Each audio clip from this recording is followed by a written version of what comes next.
Buddhist Stories, The Non-Wonderful, Part 2 of 5, on Between Master and Disciples, given in English.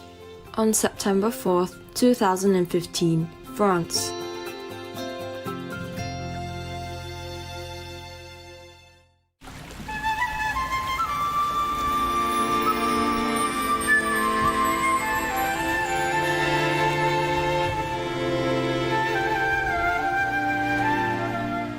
So the Tolananda Bhikkhuni, meaning the high priestess, yeah? They also Bhikkhuni, but she's the elder one, senior, yeah. She said to them, all of you have been born in good, rich, noble families. Most of you came from a long line of noble lineage and rich lineage. You never lacked anything in your life, and even in such a young age, in such a beautiful age like yourself, you wanted to become nuns. Why should you do that? Why would you do that? Shouldn't. Never mind. Don't do this. It's a wasting of your youth. It's useless. Just give me all this nun's robe and nun's bows, baking bowl, give it to me and go home. Yeah, marry, enjoy the life of comfort and luxury. It's a pity if you become nuns and stay in some of the remote area, have nobody to talk to, and loneliness, and it's like you bury yourself under cold ashes, wasting your life. Just go home. After all of them heard this high bhikkhuni told them like that, they feel very confused and desolated. And they were crying, and they prostrate to her and then left.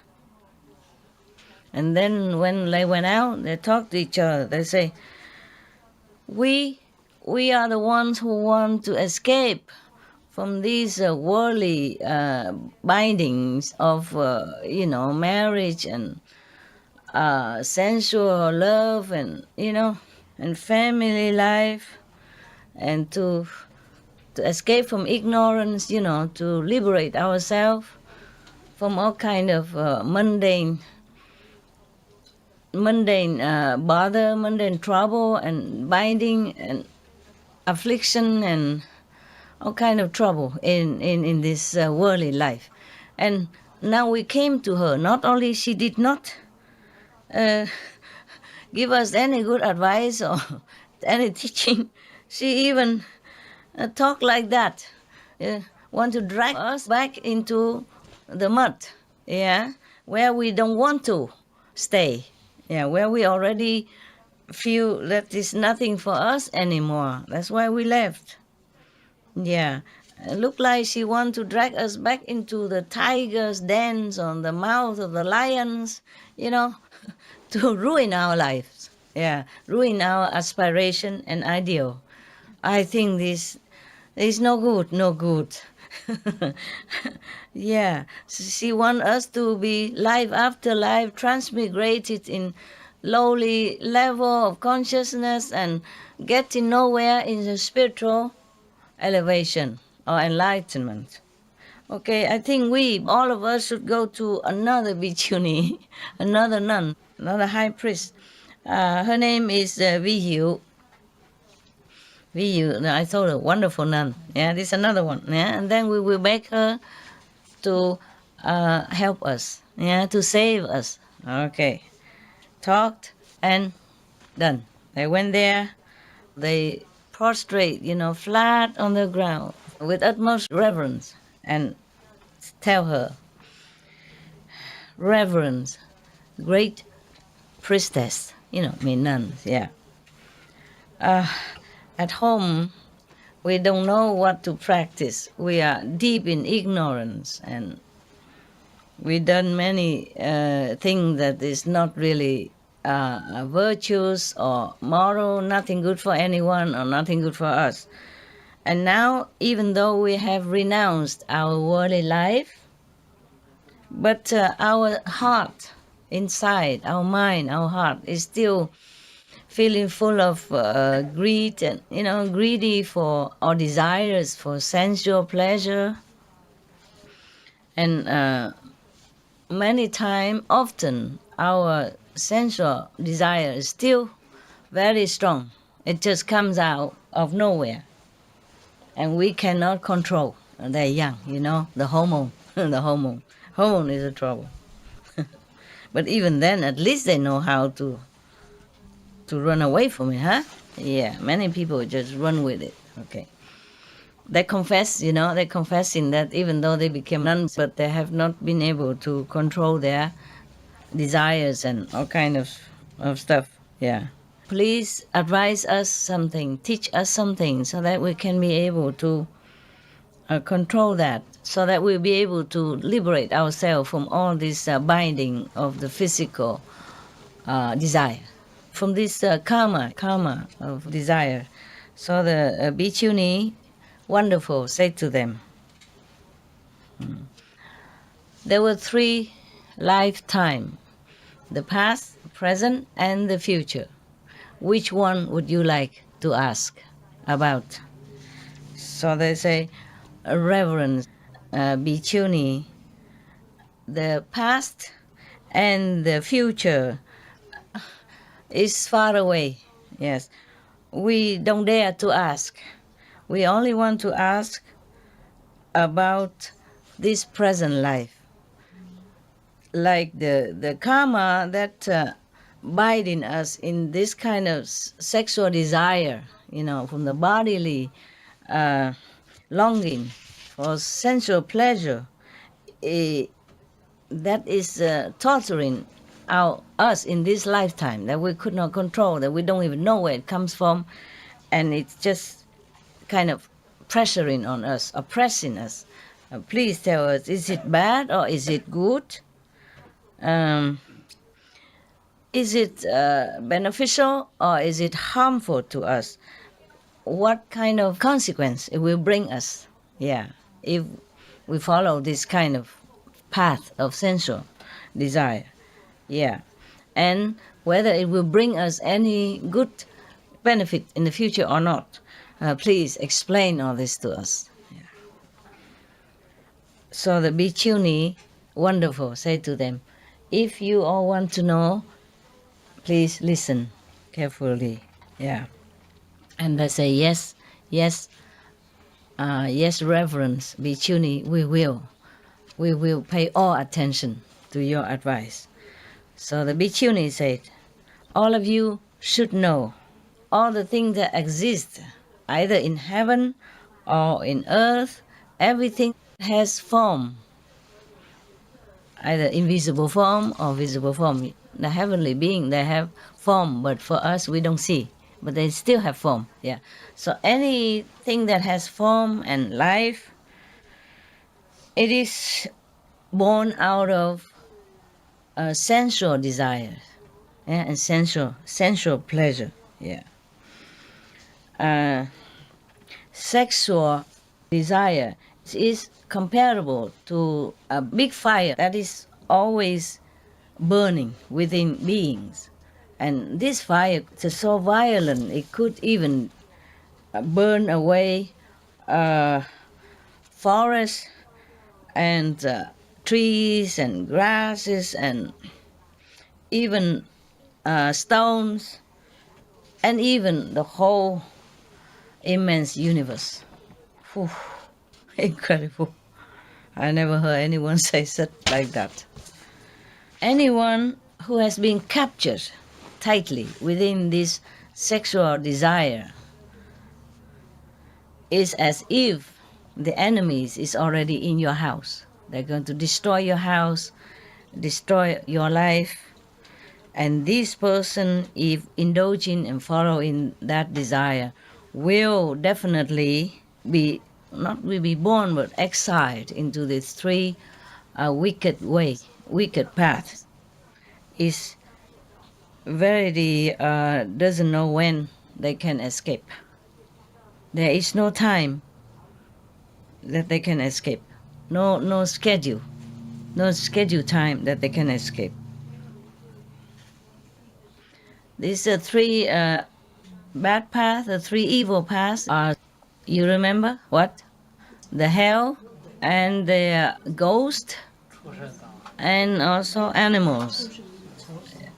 It's very difficult for them to be born as human even, unless they are good, even their family, but they practice, they keep the 5 precepts or the 10 good ways, yeah? So now, anyone who are attached to their house, their possession, their family, it's because they love this kind of unified gathering, yeah, and happiness with the unified gathering, and because of this, their life will be given into being born again and getting old, getting sick, and then die in this kind of circle. They will not get out of that circle, and then they will have to also suffer separation either through life or through death. And sometimes in the middle of their love, on the peak of their love life, they have to separate because of something happened in life or something happened that they die. One of them die. All kind of very suffering, pain, mental, emotional, physical. If they continue to be too attached to this kind of family and union, sensual pleasure. Yeah. Some people are so much attached to the love of their life or the other opposite sex that if they cannot satisfy this love, their heart is like burning and their mind is being so like imprisoned. It's very, very difficult to get out of that. Like love sick, Yeah, as if somebody binding their mind and tightening their heart and breaking their feeling and all kind of suffering. I myself, the nun, wonderful. She's talking about her life now. Yeah. I myself was born in a Brahman family. Brahman is a top caste in India for caste system. Yeah. My father was the most revered, respected in the whole country. Yeah. At that time, when she was younger, there was a noble and rich family also in the Brahman caste. Has a very good-looking boy and also very intelligent. Because they know that I am also beautiful. She was saying like that. Yeah, I was also beautiful, and they saw me beautiful, and also from the good family, noble family, and same caste. So they came and asked for my hand for their son. Yeah. After we married, then we have given birth to one son. Because long time I haven't seen my parents, so I miss them very much. So I asked, she want to go home to see her parents because she miss her parents so much. But now she say that at that time she was still pregnant. In her pregnancy, she worried that life is not predictable. Life and death is unpredictable. Therefore, she asked her husband to let her go home. Yeah, to see the parents. She worried that maybe when she have birth and she might die or something, yeah, she would like to see the parents in case, yeah, like that. Okay, my husband allowed me to go home. He also came with her, according to this, yeah. And both of them take their luggage and bring their son. Oh, when she was pregnant, she asked when she was pregnant, but now already gave birth to the kid. Yeah. And then they took their son together, go back to see the wife family. Yeah. They are walking only halfway and then it became dark. They went out in the morning and went until the dark. It's about halfway. And then both of them, husband and wife, were resting under a tree, to sleep at night. But in the midnight, suddenly she has her stomach problem. She has period or something problem, and then she bled. Yeah, and many of the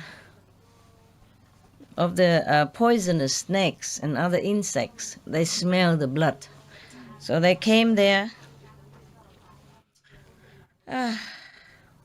They came to visit both of them, but they didn't bite her. They beat the husband dead. Yeah. When he's sleeping, they beat him and then he's dead. I keep calling him, he did not answer.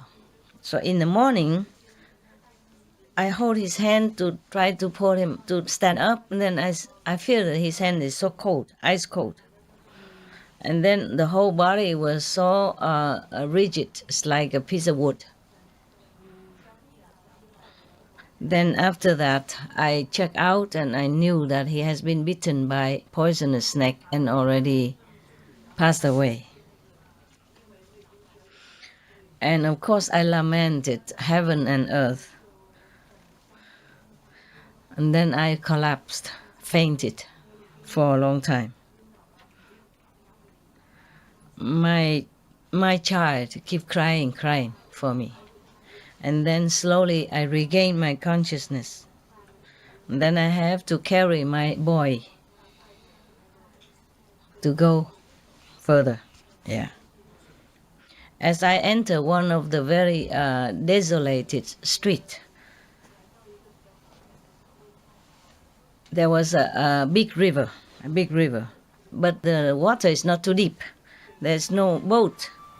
So, oh, okay, now I understand. First she gave birth to one son, and then she's pregnant again. According to that now, yeah. So she has two children, yeah. So okay, so because there is no boat, so she carried one child first to the other side, so that she will come back later to get the other one.